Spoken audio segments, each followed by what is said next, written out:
બુલેટિનમાં આગળ વાત કરીએ તો મહીસાગરના કડાણા તાલુકાના ખેડૂતો જંગલી ડુક્કર, નીલગાય અને રોજડા જેવા પ્રાણીઓથી ત્રસ્ત થયા છે. આ પ્રાણીઓને કારણે ખેતરોમાં પાકને ભારે નુકસાન થાય છે. આ સમસ્યાનો ઉકેલ લાવવા માટે ખેડૂતો દિવસ રાત લાકડીઓ હાથમાં રાખી અને પાકને ફરતે સાડીઓથી કિલ્લાબંધી કરીને પાકનું રક્ષણ કરી રહ્યા છે.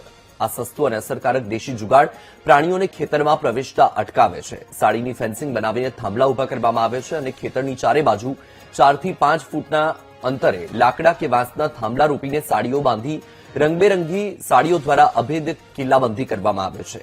ખેડૂતો રંગની પસંદગી બને ત્યાં સુધી ચળકતા લાલ, પીળા કે સફેદ રંગની સાડીઓનો ઉપયોગ કરે છે, જેથી પ્રાણીઓને ખેતરોથી દૂર રાખવામાં મદદ મળી રહે. જો કે નીલગાય જેવા ઊંચા પ્રાણીઓ ખેતરમાં આવવાથી અટકતા નથી. જંગલી ડુક્કર, નીલગાય અને રોજડાના ત્રાસથી છુટકારો આપવા માટે ખેડૂતો મદદ માંગી રહ્યા છે.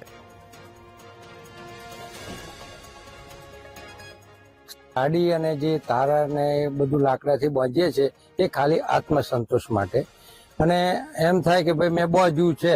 બાકી જંગલી પશુ કૂદકો મારીને ગમે ત્યારે પેસી જાય તો આખા પાકને અડધા કલાકમાં નિષ્ફળ કરી નાખે.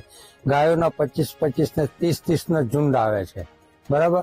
એ ઝુંડ કૂદી જાય એટલે એક પછી એક બધા કૂદી જાય એટલે પાક ટોટલી નિષ્ફળ જાય છે.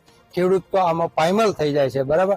કદાચ જંગલ ખાતા વાળાએ આમાં સંપૂર્ણ થોડું ધ્યાન દોરે, દિવાલ બનાવે અથવા તો મોટા મોટા લોખંડના પોલ બનાવીને એ લોકો તાર બાંધી દે એટલે જંગલી પશુ બને તો સુધી અમારા પાકને નુકસાન ના કરે.